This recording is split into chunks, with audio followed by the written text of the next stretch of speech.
JRBT অফিসে labour department অফিসে এই জন্য এসেছি যে আমরা যে জেআরবিটি গ্রুপ ডি এমটিএসের যেই আমরা যে মৌখিক এবং বাহ্য পরীক্ষা অলরেডি শেষ হয়ে গেছে। এই প্রসেসিংটা 2020-তে শুরু হয়েছিল। তো গভর্নমেন্টের অনেক কিছু নির্বাচন এবং অনেক কিছু করোনা মাঝে ছিল, এর জন্য এটা আজকে 2024 আজ পর্যন্ত এটা আমরা জড়িয়ে রয়েছি। আমরা মৌখিক পরীক্ষা এবং ইন্টারভিউ সব কিছু কমপ্লিট হয়েছে।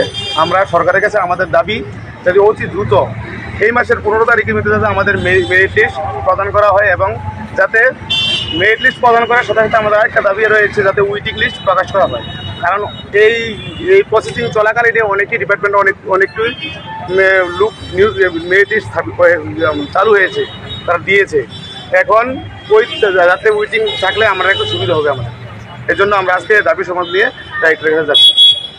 আমাদের দাবি অতি দ্রুত যাতে মেরিট লিস্ট প্রদান করা হয় এবং ইন্টারভিউ আমরা যারা কমপ্লিট হয়েছে এই প্রসেসিংটা আজকে 2020 থেকে চালু হয়েছে। আজকে 2024-এর প্রায় শেষের পথে। আমরা গভর্নমেন্টের কাছে আমাদের দাবি যেভাবে আমাদের প্রসেসিংটা সরকার সহমর্মীদের সাথে কমপ্লিট করেছে, এখন অতি দ্রুত যাতে আমাদের মেরিট লিস্টটা প্রদান করা হয়, এটা আমাদের গভর্নমেন্টের কাছে দাবি। যাতে এই মাসের 15 তারিখের মধ্যে আমাদের মেরিট লিস্টটা গ্রুপ ডি এর প্রকাশ করা হয় এবং যাতে সাথে ওয়েটিং লিস্ট প্রকাশ করা হয়। এই জন্য আমাদের এখন দাবি সম্মত দিয়ে আমরা ডাইরেক্টরের কাছে আমাদের দাবি সম্মত জমা দিয়েছি। কতজন আপনারা? আমরা এখানে প্রায় 50-60 মতো আজকে এসেছি। সারা রাজ্যে কত হবে? সারা রাজ্যে প্রায় আমরা রিটেনে দিয়েছে প্রায় 16,000 সামথিং। প্রায় ভাইভাতে মনে হয় সম্ভবত 12,000 মতো আমরা ভাইভা দিয়েছি। এখন এটা টোটাল পোস্ট হয়েছে 2,500।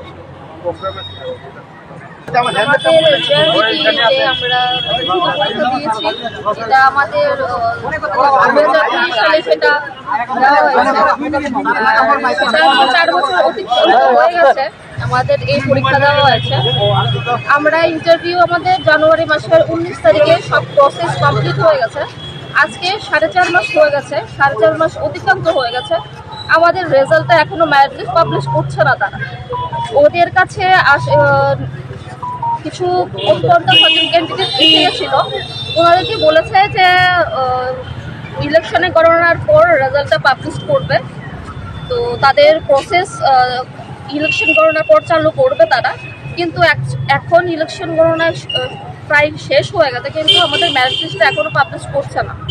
তো ওনাদের কাছে আমাদের দাবি যে খুব তাড়াতাড়ি রিসেন্ট কিছুদিনের মধ্যে আমাদের মেরিট লিস্টটা পাবলিশ করার জন্য ওনাদের কাছে আমাদের দাবি রয়েছে। আর আমার মাননীয় যে মুখ্যমন্ত্রী আছে ওনার কাছেও ওনার নিকটও আমার এটাই রিকোয়েস্ট হচ্ছে আমাদের মেরিট লিস্টটা খুব তাড়াতাড়ি যাতে জেআরবিটির মেরিট লিস্টটা খুব তাড়াতাড়ি সম্ভব দেওয়া দেওয়া হয়। আর আমাদের যেখানে ক্যান্ডিডেট রয়েছে এখানে কিছুতে দেখা যাচ্ছে যে অনেক ক্যান্ডিডেট রয়েছে যাদের ওভার এজ হয়ে গেছে, ওদের বিষয়টাও দেখা দরকার। তো খুব তাড়াতাড়ি যদি মেরিট লিস্টটা কিছুদিনের মধ্যে দেওয়া দেওয়া হয়, এটাই আমাদের রিকোয়েস্ট ওনাদের কাছে। আমরার তরফ থেকে আমরা 3 জন গিয়েছিলাম, তারা 2 জন ঢুকছে রুমের ভিতরে, চেয়ারম্যানের সাথে কথা বলছে। চেয়ারম্যান বলেছে যত তাড়াতাড়ি পারে তাহলে দেওয়ার চেষ্টা করবে, এই মাসে দেওয়ার চেষ্টা করবে। তো আমরা দাবির মধ্যে রাখেছি অতি দ্রুত যাতে 15 তারিখের মধ্যে দেওয়া হয়, এই মাসের 15 তারিখের মধ্যে দেওয়া হয়। আর দাবিগুলির মধ্যে দুটো হয়েছে অতি শীঘ্রই যাতে দেওয়া হয় আর ওয়েটিং লিস্ট যাতে প্রকাশ করা হয়, এতটুকু। এই আমাদের রিসিপ্ট।